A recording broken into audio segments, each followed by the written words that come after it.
Terimalah situasimu tanpa menghakimi. Aku marah, aku takut, aku benci. Biar saja, rasakan saja. Ini aku sedang patah hati, sedang marah, sedang takut, sedang benci.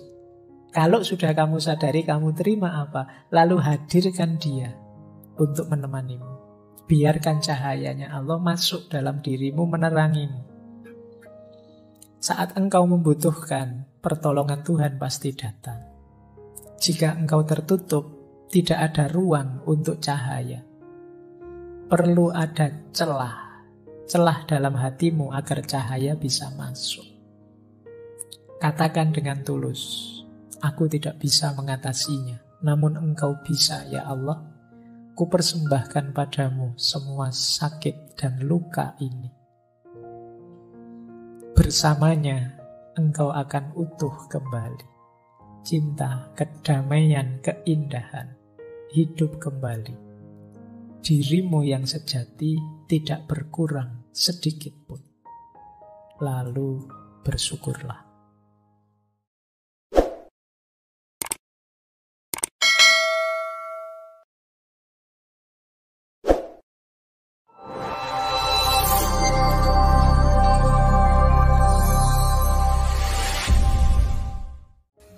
Assalamualaikum warahmatullahi wabarakatuh. Bismillahirrahmanirrahim. Alhamdulillahi rabbil alamin. Assalatu wassalamu ala asyrafil anbiya'i wal mursalin, Sayyidina wa maulana Muhammadin wa ala alihi wa ashabihi wa man tabi'ahum bi ihsanin ila yaumiddin. Amma ba'd. Bismillah. Mari kita lanjutkan lagi. Maulana Jalaluddin Rumi. Kalau ini perspektifnya agak berbeda.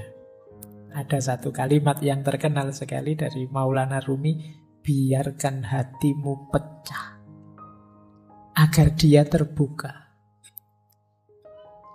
Nanti ada kalimat Allah itu mencintai orang yang patah hati.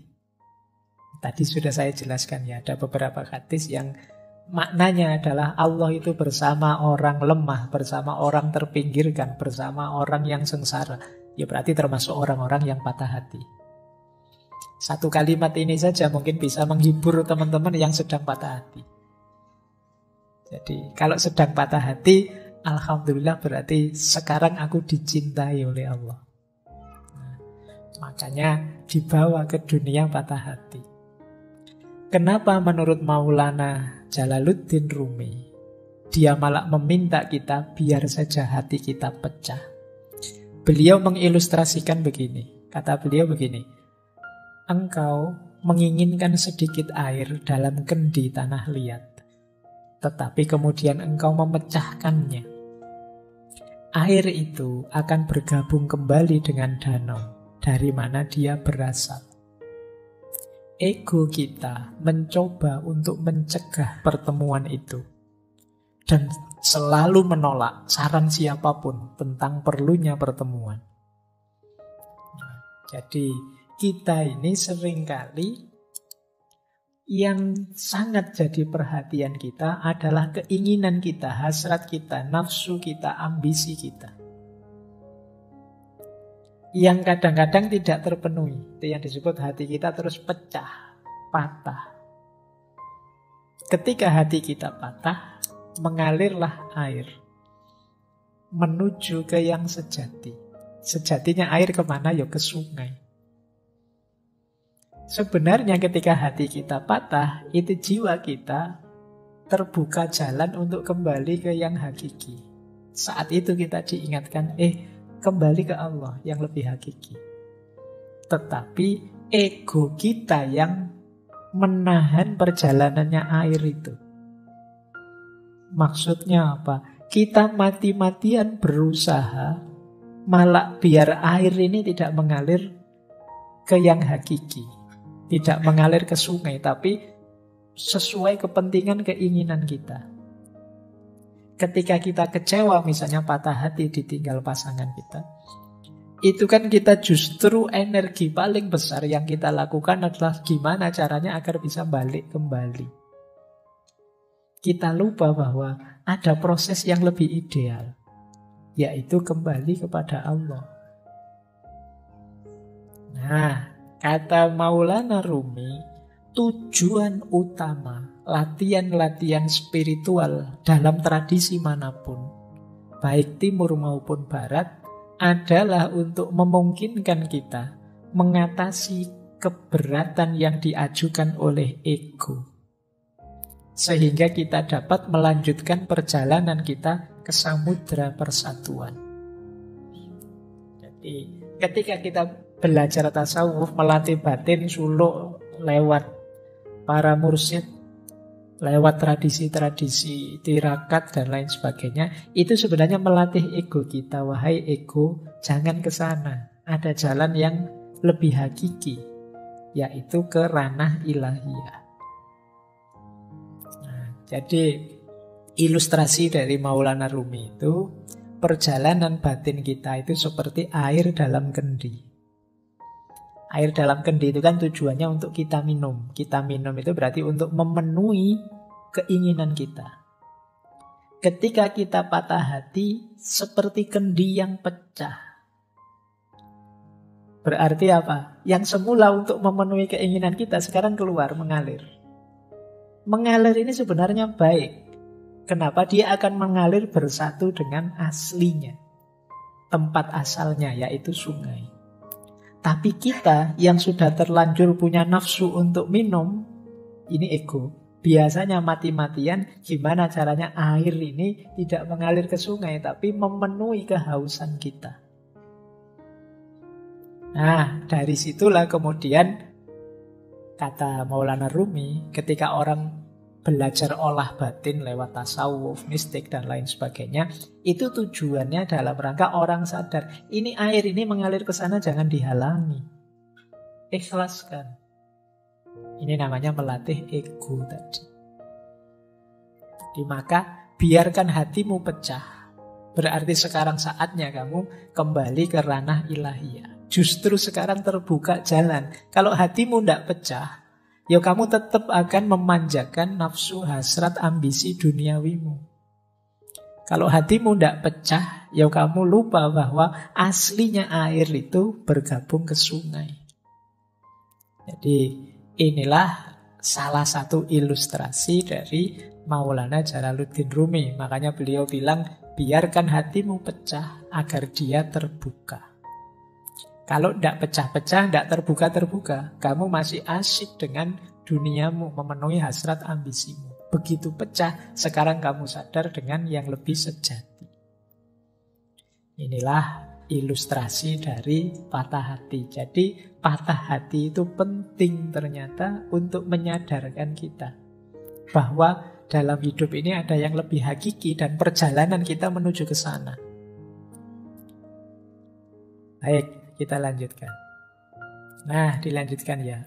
Luka adalah jalan cahaya yang memasuki jiwa.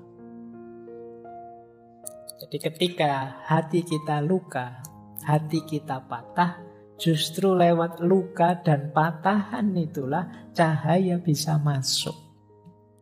Ini melanjutkan yang tadi. Kalau hatimu tidak luka dan tidak patah, mungkin kamu tidak sadar. Kenapa tidak sadar? Karena cahaya tidak bisa masuk. Itu mengapa Allah itu dekat dengan orang-orang yang hatinya patah, hatinya luka, menghadapi penderitaan hidup. Karena berarti di situ ada rekahan yang cahaya bisa masuk. Makanya para sufi terus punya rumus, ya kalau dalam penderitaan kita bersyukur. Alhamdulillah masih diingatkan oleh Allah bahwa yang hakiki adalah perjalanan menuju Dia. Nah, itu ada ilustrasi menarik. Terimalah situasimu tanpa menghakimi.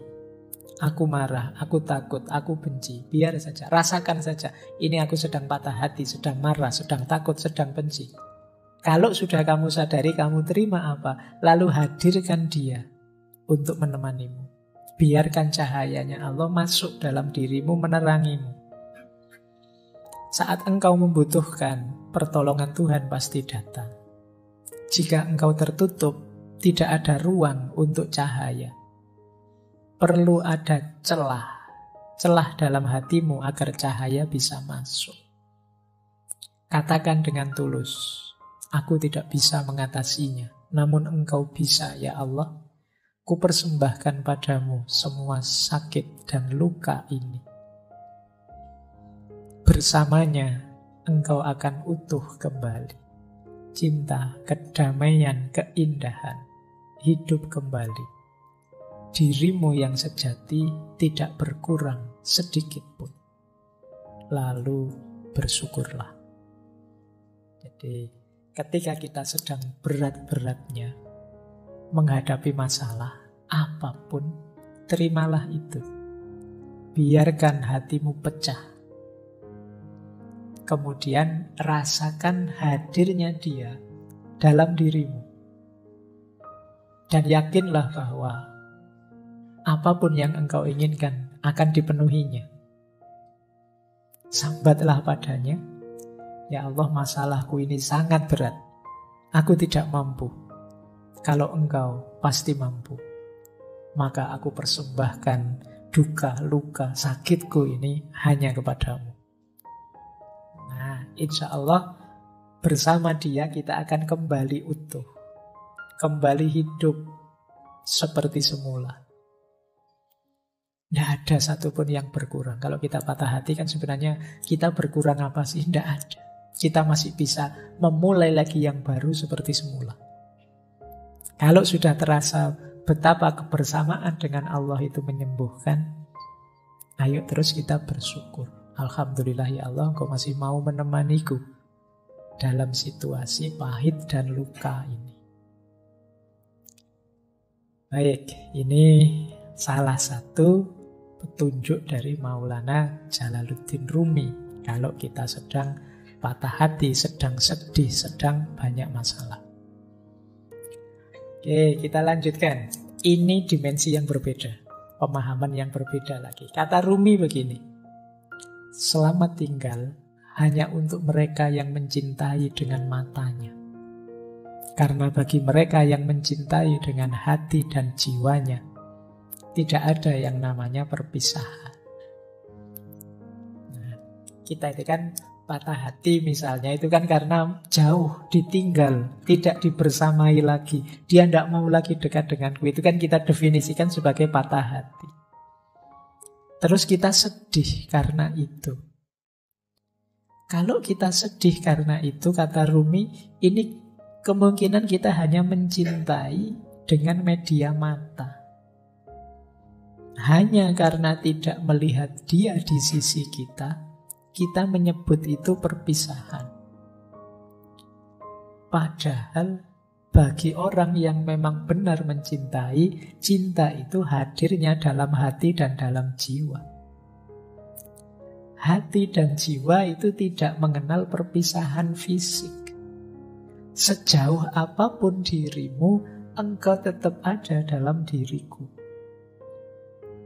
Maka goodbye atau selamat tinggal itu hanya untuk mereka yang cintanya hanya dengan mata, kata Maulana Rumi.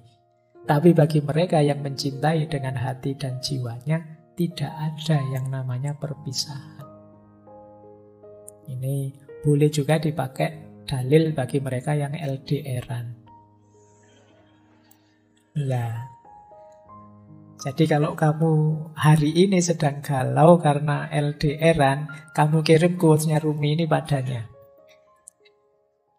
Jadi selamat tinggal hanya untuk mereka yang mencintai dengan matanya. Karena bagi mereka yang mencintai dengan hati dan jiwanya, tidak ada yang namanya perpisahan. Baik, ini sisi dalamnya cinta berarti memang tidak bisa patah. Kalau memang kita benar mencintai, sebenarnya perpisahan itu tidak mungkin. Karena yang kita cintai pasti akan selalu ada di hati kita dan di jiwa kita. Meskipun dia misalnya, wah ini dia kok nikahnya sama orang lain, ya kita sudah lama. Iya kan, fisiknya sama orang lain, tapi cintamu padanya kan masih ada di sini. Iya. Jadi yo abot rek memang. Tapi kan untuk menghibur diri perlu teori ini. Biar kamu nangismu ndak keras-keras. Jadi ini makanya quote ini jangan dikirimkan ke mantanmu yang sudah punya pasangan ya. Nanti bisa jadi masalah itu. Mantan kok ngirim yang ini, itu bisa trouble itu. Baik, kita lanjutkan ya. Ini salah satu pendapatnya Maulana Rumi. Ini menarik kalimat ini. Biarlah sang pecinta menjadi tercela, menjadi gila, menjadi linglung. Orang yang sadar akan khawatir tentang hal-hal buruk. Biarlah sang pecinta saja. Ini sebenarnya ingin bilang, orang itu kalau memang benar mencintai, dia tidak akan peduli. Dianggap tercela, dianggap gila, dianggap linglung. Ya konteksnya Maulana Rumi ini cinta ilahiyah ya, cinta kepada Allah. Meskipun sebenarnya cinta pada pasangan kadang-kadang juga ada yang selevel ini. Orang normal yang sadar biasanya tidak senang dengan disebut gila, disebut orang bingung, disebut kamu itu mbok yang waras. Kita kan orang normal itu tidak senang begitu. Tapi orang yang mencintai tidak peduli. Disebut tidak waras tidak masalah. Disebut gila juga tidak masalah. Disebut ngeyel juga tidak masalah, tidak apa-apa.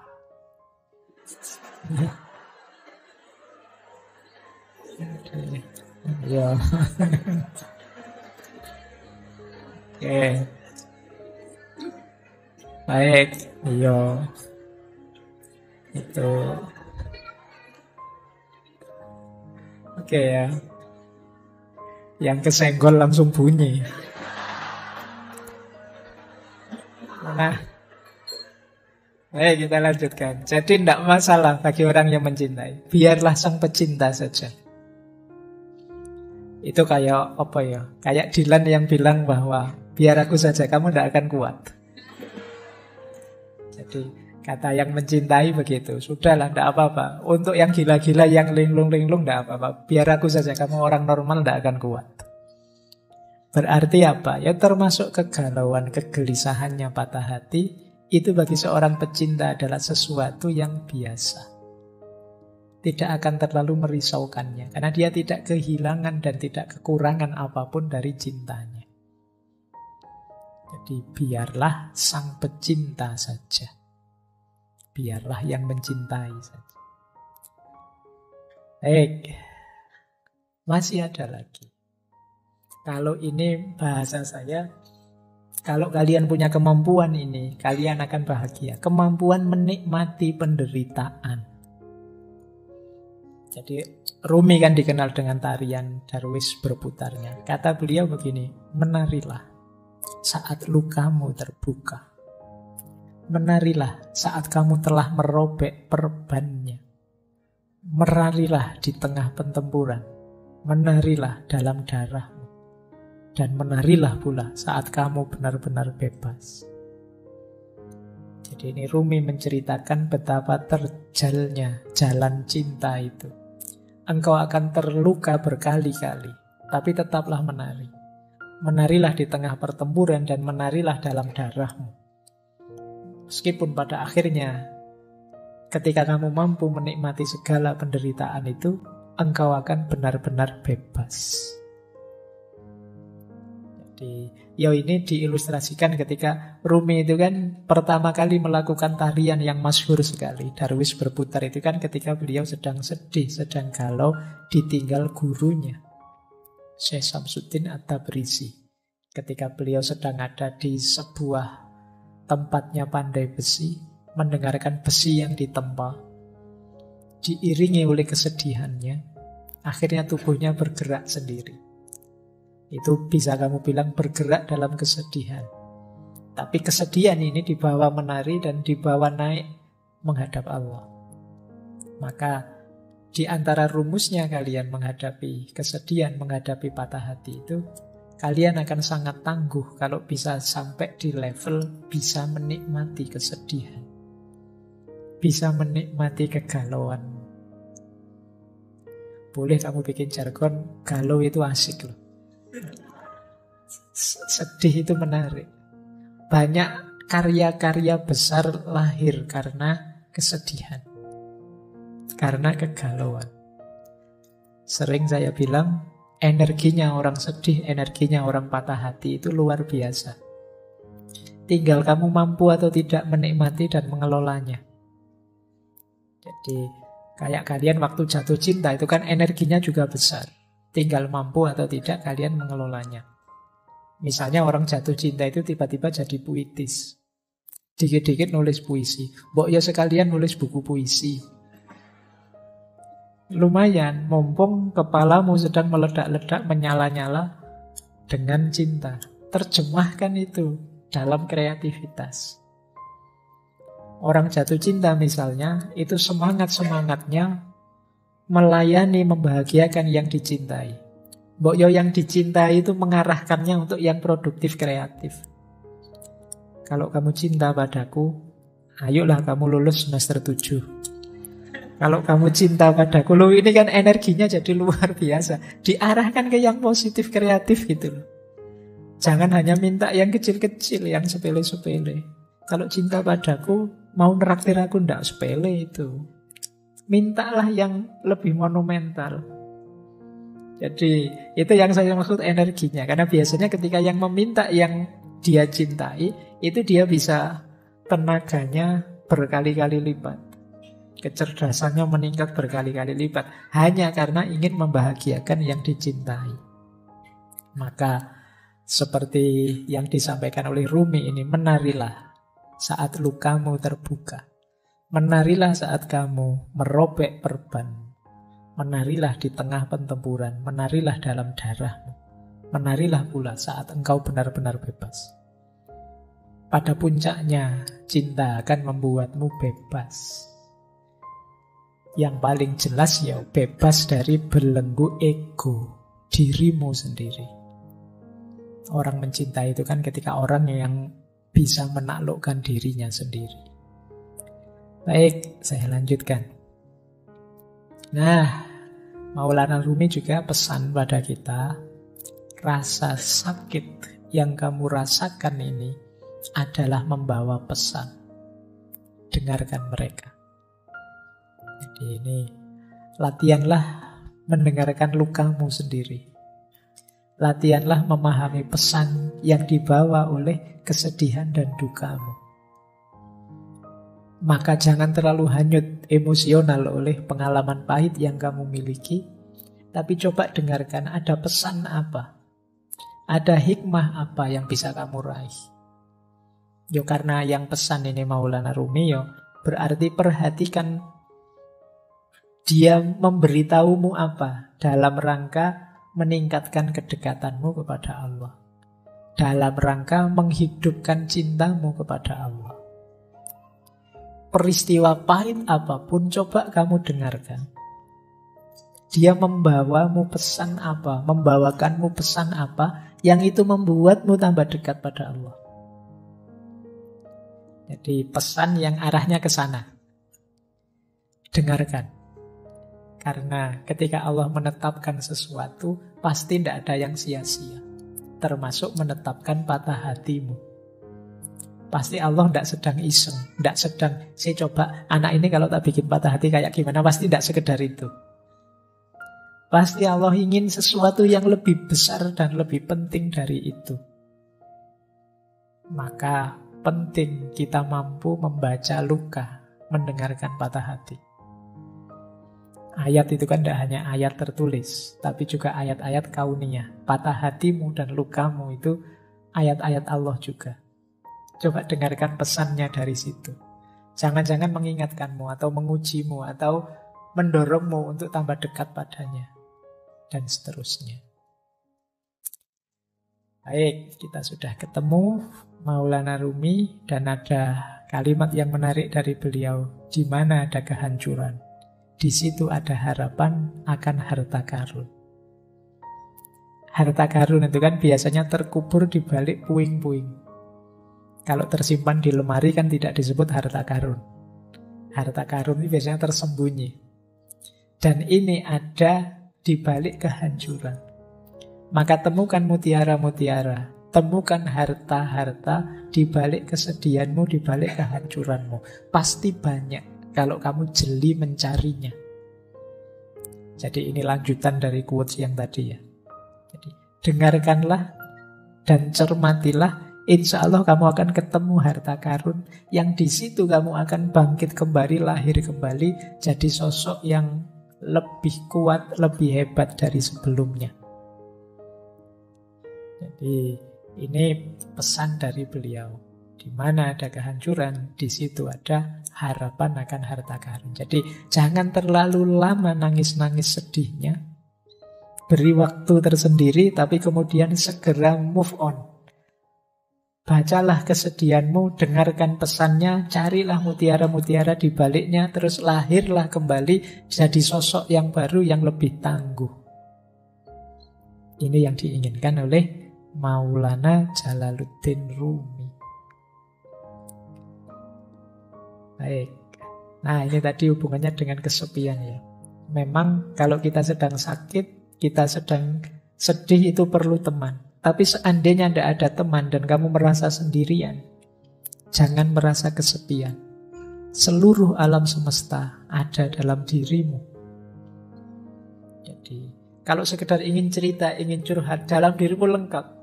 Ada komponen alam semesta. Jangan merasa sendiri. Kamu itu sendirian saja sebenarnya kan sangat ramai. Kalau tidak percaya, kalau kamu di kamar sendirian itu kan, ya memang suaranya tidak ada, kamu tidak ngobrol. Tapi pikiranmu kan riuhnya luar biasa. Ramainya luar biasa. Kalau sekarang kadang-kadang tidak hanya pikirannya, mulutnya juga ramai. Apalagi kalau pas main game. Ya, kamu marah-marah sendiri, mesuh-mesuh dewe, ngamuk-ngamuk dewe. Apalagi pikiranmu. Pikiranmu itu kan tidak pernah diam. Ketika kamu sadar, ya pikiranmu bunyi terus tentang apa saja. Kamu sebenarnya ramai, jadi tidak perlu merasa kesepian. Seandainya kok dalam kesedihanmu kamu tidak menemukan teman, engkau sendiri cukup. Jangan merasa kesepian. Alam semesta ada dalam dirimu. Nah, ada kalimat menarik dari Rumi yang beliau sampaikan tadi mungkin berat. Engkau yang sedang sedih mungkin sulit, tapi I know you are tired, but come, this is the way. Aku tahu engkau mungkin sangat lelah, berat sekali melaksanakan yang dipesankan tadi, tapi memang inilah jalannya. Jadi inilah jalan yang berlawanan dengan jalur menuju keputusasaan. Jadi aku tahu engkau lelah, tapi inilah jalannya. Ayo pelan-pelan kamu tempuh jalan ini. Jangan mengambil jalan yang sebaliknya, yaitu jalan keputusasaan. Baik, ini dipesankan tadi ya. Sejak awal tadi kan sudah ada banyak tips-tips untuk kita bisa mengatasi rasa sedih dan hati kita yang patah tadi. Paling tidak kita menghindari gol di gawang keputusasaan. Dan memang hanya ini jalannya, kata Maulana Jalaluddin Rumi. Nah, ada satu teori dalam dunia tasawuf. Nanti coba kalian cek ya. Kalian dalam sedih ada di mana? Hubungan kita dengan Allah saat kita menderita. Ada fase confirming, ada fase responsif, ada fase ekstatik. Orang yang ada di fase confirming itu orang yang ketika sedih bisa merasakan hadirnya Allah. Terus dia tenang dan muncul harapan-harapan baru. Ini ada level paling rendah ya tentu saja yang tidak ingat Allah. Ini level awal itu ingat Allah. Jadi sudah ingat Allah. Ingat Allah saja itu akan menenangkanmu, memunculkan optimisme baru. Sebuntu apapun jalanku, aku masih punya Allah ternyata. Harapanmu muncul. Ada fase lebih dalam lagi. Tidak sekedar sadar hadirnya Allah, tapi sadar dekatnya Allah dan baiknya Allah. Ini lebih besar lagi kegembiraan dan optimismemu. Allah kan selalu mengabulkan doa-doa kita, permohonan kita, permintaan kita. Allah selalu sayang dengan kita. Allah itu tidak pernah tidak baik kepada kita. Kita saja yang keluar jalur, sehingga kebaikan Allah tidak sampai. Kita saja yang ambil jalan rute yang berbeda dengan yang diinginkan oleh Allah. Ini fase kedua, namanya fase responsif. Ada fase ketiga lebih dalam lagi. Di fase ketiga ini, kita tidak sekedar merasa dekat dan Allah itu baik, tapi kita sudah intim sama sekali. Kita sudah sangat cinta dengan Allah, sehingga apapun yang diberikan oleh Allah, apakah itu pahit ataukah manis, tidak masalah. Ini namanya fase ekstatik. Nah, dalam kesedihan kita ada di mana? Allah yang hadir dalam diri kita, apakah sekedar confirming, apakah responsif, ataukah sudah ekstatik? Orang yang sudah bisa menikmati kebersamaan dengan Allah adanya di level ekstatik. Orang yang hanya sadar Allah itu ada kok, Gusti Allah ora sare, itu namanya fase confirming. Orang yang sadar bahwa Allah itu tidak sekedar hadir, tapi Dia maha baik dan akan mengabulkan semua doa kita, namanya fase responsif. Nah, teman-teman coba dicermati kehadiran Allah dalam diri kita itu seperti apa. Pandangan kita tentang keberadaannya Allah itu ada di mana. Itu menunjukkan level kedekatan dan level hubungan kita dengan Allah. Baik, kita akhiri dengan beberapa tips. Kalau ini agak praktis ya, kalau yang tadi filosofis. Banyak yang tanya ke saya, caranya biar hati tenang itu apa sih Pak? Dalam penderitaan. Ini saya ambilkan langsung dari beberapa ayat ya. Biar ini seperti ngaji beneran. Ada Al-Qur'annya. Segalau apapun dirimu, coba kamu rujuk ayat-ayat ini. Mungkin kamu bisa lebih tenang.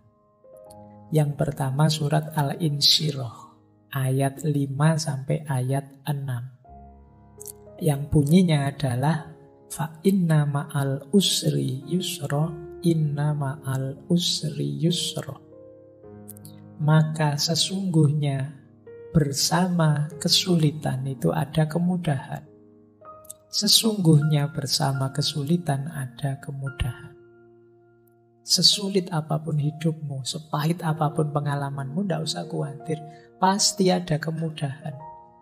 Bahkan ada penafsir, ada mufasir yang mengartikan setiap ada satu kesulitan Allah akan memberikan dua kemudahan. Ini kan diulang dua kali. Fa inna ma'al usri yusra, inna ma'al usri yusra. Jadi yang pertama, kamu ingat-ingat ini. Allah sendiri yang menjanjikan. Sesungguhnya bersama kesulitan ada kemudahan. Maka jangan putus asa. Pasti ada jalannya, pasti ada kemudahan. Kemudian yang kedua, boleh dilihat surat Ar-Ra'd ayat 28. Tadi sudah kita singgung sedikit ya. Ala bidzikrillahi tatmainnul qulub. Sesungguhnya dengan mengingat Allah, bukankah dengan mengingat Allah itu hati menjadi tenang. Tadi sudah kita jelaskan level kedekatannya. Jadi kalau ingin tenang, hadirkan Allah. Ingat Allah itu menenangkan. Karena apa sih yang tidak mungkin di hadapan Allah. Terus, yang ketiga, kalau masih ada kebingungan-kebingungan, kekecewaan-kekecewaanmu karena keinginanmu tidak terpenuhi, boleh teman-teman merujuk surat Al-Baqarah ayat 216. Wa asa antakrohu syai'an wa huwa khairul lakum wa asa antuhibbu syai'an wa huwa syarrul lakum wallahu ya'lamu wa antum la ta'lamu. Jadi firman Allah, mungkin saja engkau membenci atau tidak suka sesuatu padahal itu baik untukmu. Dan mungkin juga engkau mencintai sesuatu padahal itu buruk buatmu. Allah lebih tahu, sedangkan kalian tidak tahu. Jadi ayat ini mengajarkan kita yang tidak terjadi dari keinginan kita, itu tidak selalu nanti sesuatu yang baik untuk kita. Jadi yang kita sukai bisa jadi itu buruk untuk kita. Allah lebih tahu. Jangan terlalu kecewa, jangan putus asa. Kalau cita-citamu gagal, bukan berarti itu ada kebaikan yang lepas. Bisa saja itu tidak terlalu baik untukmu. Allah menetapkan sesuatu itu ya pertimbangannya kasih sayang cintanya pada kita. Pikiran kita terbatas, sulit untuk bisa tahu sampai detail sedalam-dalamnya manfaat dan efeknya sesuatu. Allah lebih tahu. Jadi kalau teman-teman sedang kecewa, sedang galau, keinginannya kok tidak terpenuhi, baca ayat ini. Bisa saja yang aku inginkan, yang tidak terpenuhi itu sesuatu yang aku sukai sih, tapi bisa saja dia buruk untukku. Bisa saja yang aku hindar-hindari, ternyata inilah yang baik untukku. Allah tahu, kita yang tidak tahu. Nah, membaca ayat ini mungkin bisa menenangkan kita. Kalau masih ada galau-galaunya, wa idza sa'alaka ibadi anni fa inni qarib ujibu da'watad da'i idza da'ani. Kalau hambaku meminta padaku, sesungguhnya aku dekat. Aku menjawab doa orang yang berdoa saat dia berdoa padaku. Jadi ayat ini menenteramkan kita masih punya Allah dan Allah dekat. Apapun yang aku minta, insya Allah akan dikabulkan. Nah, ini akan menenangkan kita.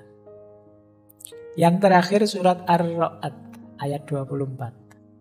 Salamun alaikum bima sobartum fa ni'ma uqbaddar. Ini finalnya. Kalau memang yang atas-atas tadi masih sulit, sadarilah tetap salamun alaikum bima sobartum. Selamat atas kamu karena kesabaranmu. Fa ni'ma uqbaddar itu betapa nikmatnya rumah tempat kita kembali nanti ke hadapan Allah.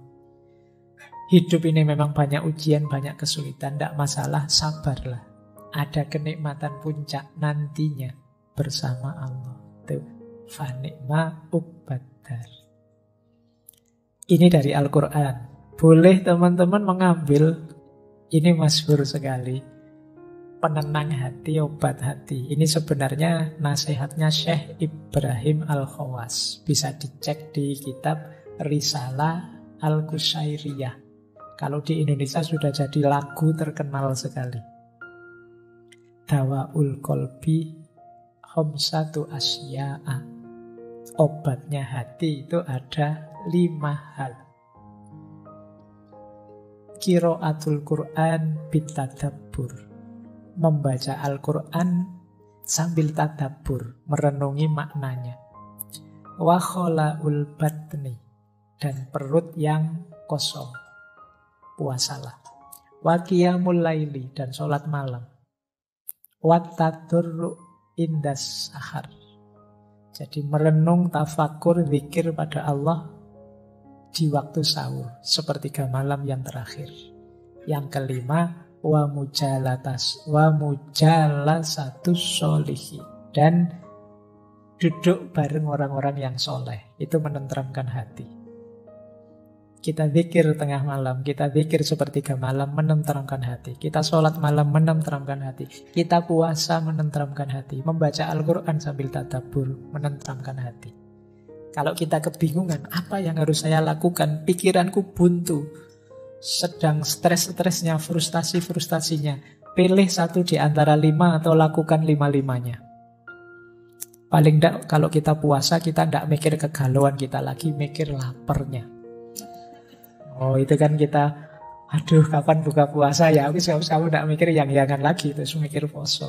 Makanya kata Rasulullah itu anak-anak muda yang sudah ingin nikah tapi enggak kuat nikah, puasa saja. Puasa bisa jadi benteng. Baik, ini enggak saya jelaskan ya. Dulu ini saya ingat pernah saya jelaskan waktu sesinya Sunan Bonang. Baik, saya tambah satu lagi. Doa. Mungkin teman-teman butuh praktis doa untuk menenangkan hati. Ada banyak doa yang bisa kita baca saat kita sedang galau. Yang pertama, usahakan nanti kalau berdoa ngerti maknanya ya, biar lebih mantap. Doa ini doa anti kesedihan. Yang pertama ini ya, anti males, anti utang. Langsung dari Rasulullah. Allahumma inni a'udzubika minal hammi wal khazani wa a'udzubika minal adzi wal kasali wa a'udzubika minal jubni wal bukhli wa a'udzubika min ghalabatid daini wa qahrir rijal. Ya Allah, aku berlindung padamu dari kegalauan dan kesedihan. Aku berlindung padamu dari rasa lemah dan rasa malas.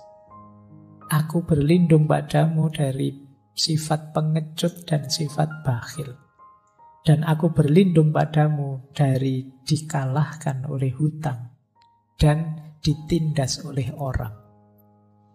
Nah, boleh teman-teman berdoa dengan kalimat ini.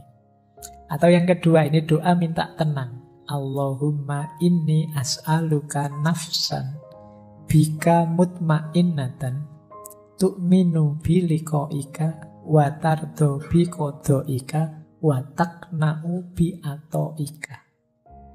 Ya Allah, sesungguhnya aku meminta padamu jiwa yang tenang bersamamu, yang percaya pada pertemuan denganmu, yang ridho pada keputusan-keputusanmu, dan rela merasa cukup dengan apapun pemberianmu. Ini kalau doa ini dikabulkan, insya Allah hidup kita tenang.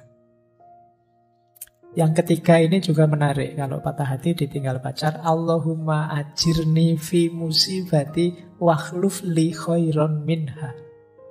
Ya Allah, selamatkanlah aku dalam musibahku dan gantilah untukku yang lebih baik darinya. Nah, ya sapa ngerti setelah berdoa ini terus diganti yang lebih hebat dari sebelumnya. Doa yang keempat ini juga menarik. Khawatirnya ketika kita sedang sedih melakukan hal-hal yang tidak seharusnya. Perbanyak membaca ya muqallibal qulub sabbit qalbi ala dinik. Kalau masih terasa sangat berat penderitaanmu, patah hatimu, Rasulullah itu sering menggunakan doa ini. Ya Hayyu ya Qayyum birahmatika astaghiitsu. Wahai Zat yang maha hidup, yang maha tegak, dengan rahmatmu aku minta pertolongan. Atau masih sangat berat, kok gelap rasanya di kiri kanan, tidak tahu mau apa, mau kemana, boleh pakai doanya Nabi Yunus.